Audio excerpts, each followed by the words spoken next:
Hi, it's me, Don't Tell Me a Lie. Today's theme is World War I. Let's get started with the explanation. World War I was a 4-year-long conflict from June 28, 1914 to November 11, 1918. When you hear the phrase World War I, you may have an idea that it was some war in Europe. In fact, this war spanned the entire globe with countries such as Japan and even America joining the conflict. Today, we will discuss why this war began and how it was settled. We will begin by discussing the period's international affairs.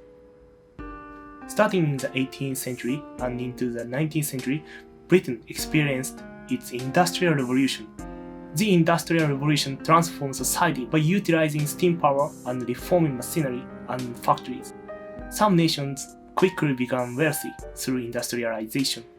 In the 19th and 20th centuries, not only Britain, but Germany, France, Italy, Austria, Russia, America, and Japan achieved their own industrial revolutions. In other words, these countries become world powers. Let's start by taking a look at Germany's actions. Germany under Emperor Wilhelm I began to expand its borders. The emperor was the ultimate position of authority in Germany at this time. Germany defeated Austria in 1866 and subsequently defeated France in war from June 1871 to May 1872. Germany demanded sizable reparations and seized territory through its victory over France. However, Germany felt the fatigue of its consecutive wars. France had lost, but still maintained much of its military strength. Germany remained under credible threat of retaliation from France. Germany prepared for the possibility of war with France. Germany created a favorable military position by creating neutrality pacts and alliances. First, Germany looked to neighboring Russia. They signed an agreement called Reinsurance Treaty in order to affirm that commitment to neutrality. Germany shared a border with Russia during this time because the nation of Poland was still being divided between Germany, Russia, and Austria. Germany wanted to avoid being sandwiched between two powers if Russia partnered with France in future conflict. Furthermore, Germany reached out to the Austro-Hungarian Empire and Italy.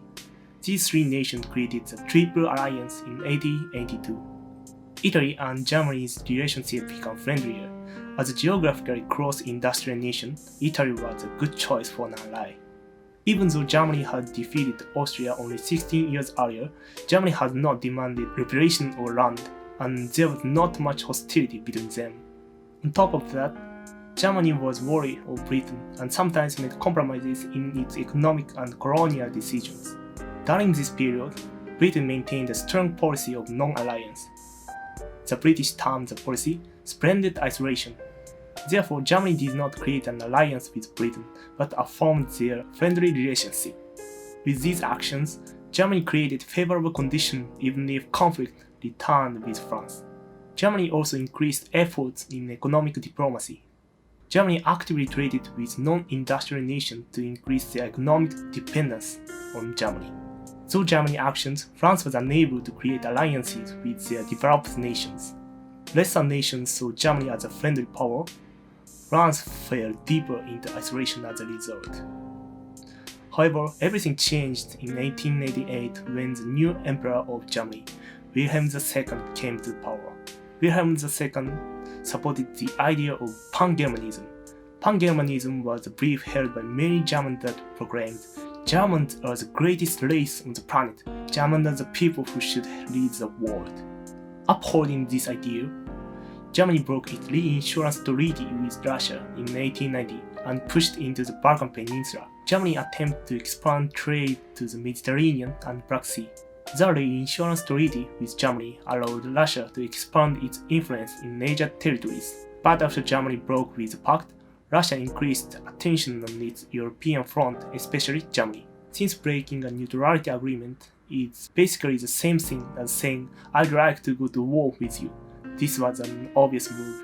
Moreover, as the Balkan Peninsula was an important trading region for Russia, Germany moving into the region created competition and worsened relations between the two nations economically. Germany began to advance interest in Asia as well. Germany has been cautious of moving into China out of consideration for the British, but now they aim to rule over colonies of their own in Asia. By now, Britain gained more control over its colonies in China. Therefore, when Germany began to move into China, Britain grew very suspicious. Germany not only expanded into Asia, but also the Middle East executing its 3B policy. The 3Bs were the capital of Berlin, Germany, Byzantium, Turkey, and Baghdad, Iraq. Germany wanted to connect these capitals by rail and export German manufactured goods. Britain similarly held its own 3C policy. The 3C policy included the capital of Cairo, Egypt, Cape Town, South Africa, and Calcutta, India. Just as the German planned in their 3B policy, the British wanted to connect these cities by rail, export their manufactured goods.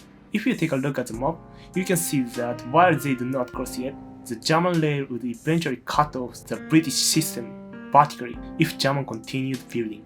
As Britain began its 3C policy before Germany's 3B policy, it was not happy to have its railways threatened by German lines. Moreover, Germany developed its heavy industries while Britain's main focus was on light industries. In trade, heavy industries are more profitable than light industries, and Germany outperformed British. Germany expanded its military power using these profits, and Britain grew distrustful of German intentions. This was a critical moment for France. Unable to secure alliances and faced with the growing threat of Germany, France decided to approach Russia, whose relationship with Germany had worsened. In spite of its competition with Germany, Russian trade continued. Russia was reluctant to partner with faraway France at the time. France did not give up and invested money in Russia even after their war reparation paid to Germany. With this action, France tried to bring Russia to its side. In part thanks to these efforts, France and Russia agreed to Franco-Russian alliance in 1991. Meanwhile, Britain discarded its splendid isolation in order to stop the German expansion and signed an alliance with Japan in 1902, the Anglo-Japanese Alliance. Germany, under the idea of pan-Germanism, pushed into China. Russia also worked to obtain colonies in China at this time. To prevent Russian and German interest in Asia, Britain partnered with the industrialized Asian nation of Japan. While it was an industrialized state, Japan was behind the European nation in the race to create colonies and saw China and Korea as good opportunities.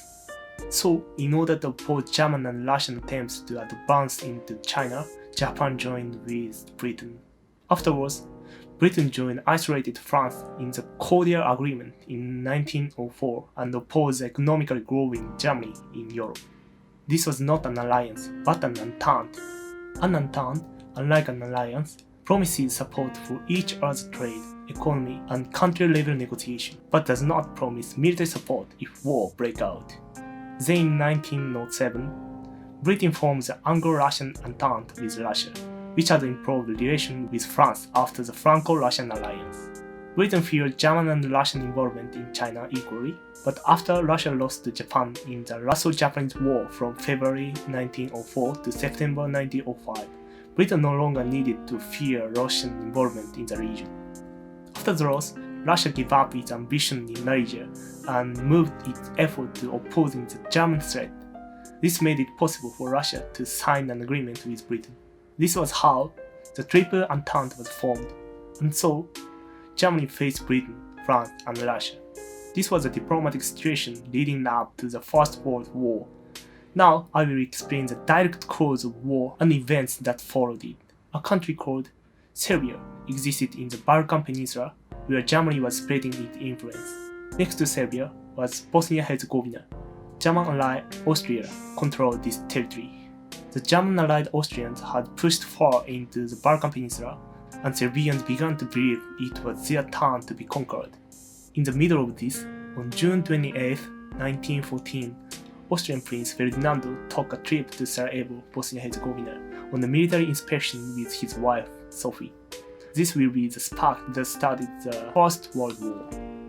Serbia resented the occupation of Bosnia-Herzegovina, and Serbian youth seeking to protect their country created a terrorist group. These Serbian terrorists assassinated Prince Ferdinando and his wife. This is the Sarajevo incident.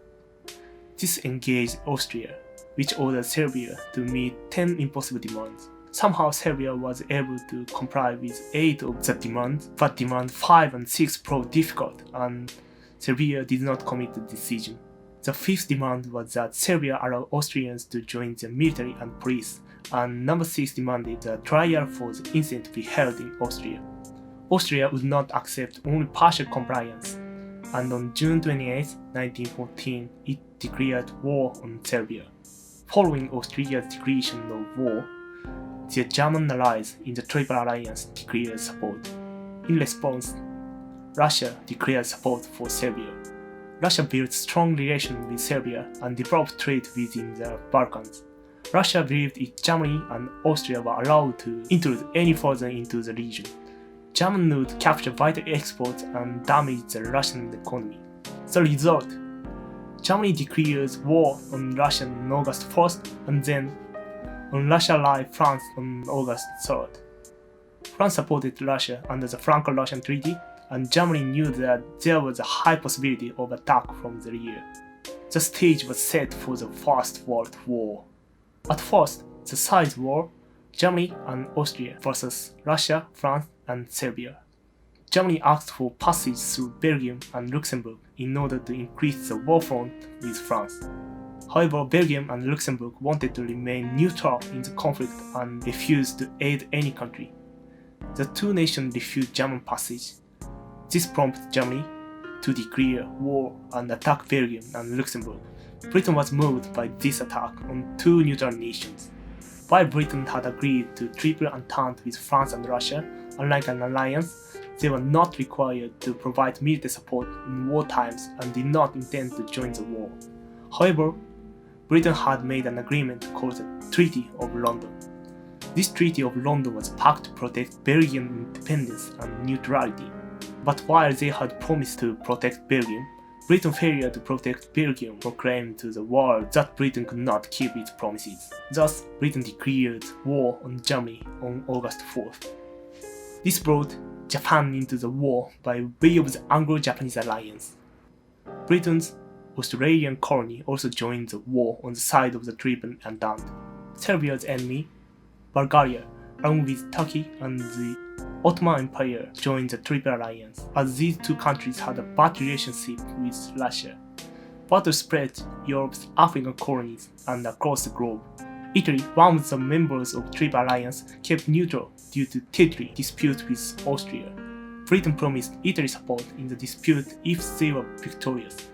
Italy decided to side with Britain and join the Triple Entente. In the end, the sides became the Triple Alliance with Germany, Austria, Ottoman Empire, and Bulgaria versus the Triple Entente with Britain, France, Russia, Italy, Japan, and Serbia. The major battles were fought between Germany and Britain, France, and Russia.